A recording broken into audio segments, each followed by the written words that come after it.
2 il sonra yola düşən qatar Bakıdan Ağdama gedirik. 1993-cü ildə son dəfə Bakıdan Ağdama qatar getmişdi. 8 saat yarıma. Bugün isə cəmi 4 saat yarım sonra biz Ağdamda olacağıq. Sənələrin könüllərin ülvi diyarısan, Sənələrin könüllərin ülvi diyarısan. Döyüş vaxtları idi. Bakıya gedirdim mən. Orada dostlarımla rastlaşdım vaqonda. Nəysə bunlar mənə xahiş elədilər ki, bəs onları cavab ver, burada nəsə bir şey. Mən də düzü biraz utandım əvvəl. Sonra elə nəsə başladım oxumağa. Bir həmən vaxtda da mənə elə bir xəbər gəlmişdi ki, mən çox sevinirdim. Ona görə gedirdim Bakıya. Mən başladım oxumağa.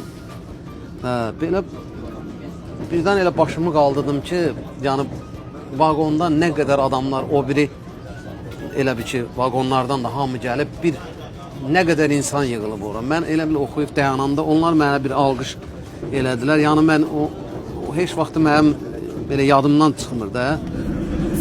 Sənin indi başqa saadətin var, musiqi ocağısan, şan şöhrətin var. Necə imarətim var, o beri bəbədin, az sənə Ağdamay balam, baxdıca oluram şaz sənə Ağdam. Hələ Cəsrin əvvəlləri yıllar Bərdə, Ağdam, Xankəndi, Şuşa boyunca ensiz dəmir yolu xətti çəkilməyə planlaşdırılırdı. Lakin Birinci Dünya müharibəsi buna imkan vermədi. Sonralar, yəni 20-ci əsrin ortalarında Ağdam dəmir yol stansiyası istifadəyə verildi. 1993-cü ildə qədər, yəni ermənilərin Ağdamın işğalına qədər Azad dəmir yolu stansiyası istifadədə idi.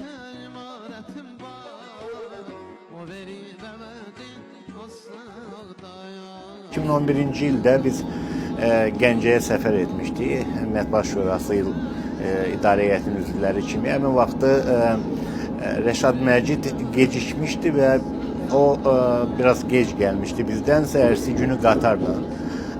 Və qatarda olduğu zaman kəsiyində 30 ildən sonra, müəyyən bir zaman kəsiyindən sonra yəni qatarda olduğunu bildirdi və sonuncu dəfə Ağdama səfər etdiyini xatırladı qatarla.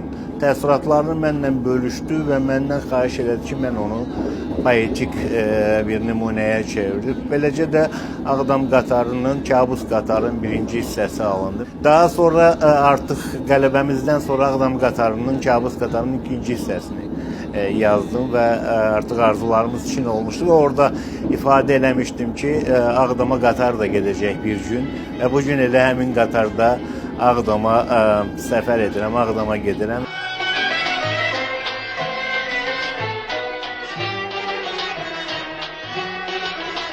Biz 171 kilometr qət etdikdən sonra Ağdamdayız.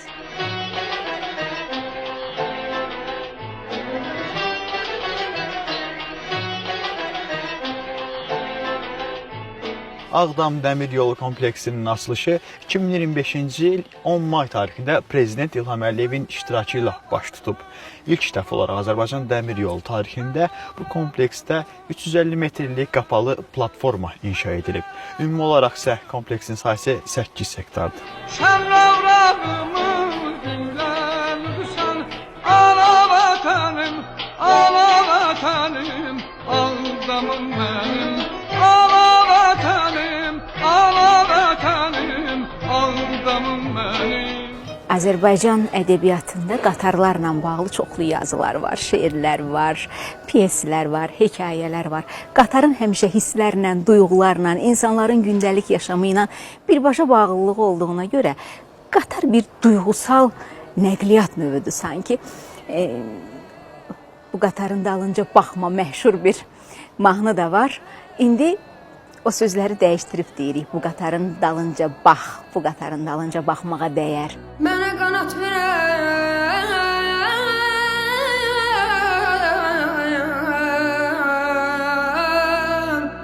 mənə qanat verən o diləksən, adına özünə vətən deyirəm, çölünə, düzünə vətən deyirəm. Ay, ay, aman, ya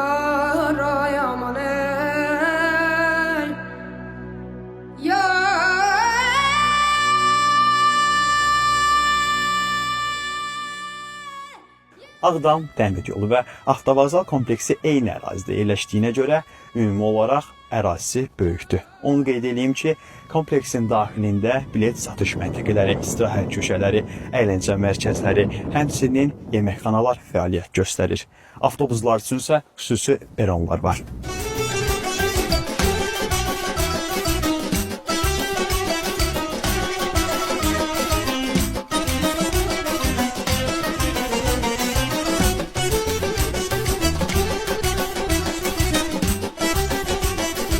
Azərbaycan dəmir yollarının stansiya və vağzallarının tarixindən bəhs etdiyimiz qısa bir buraxılışımız başa çatdı. Bugün biz sizə Ağdam stansiyasından xəbər verdik.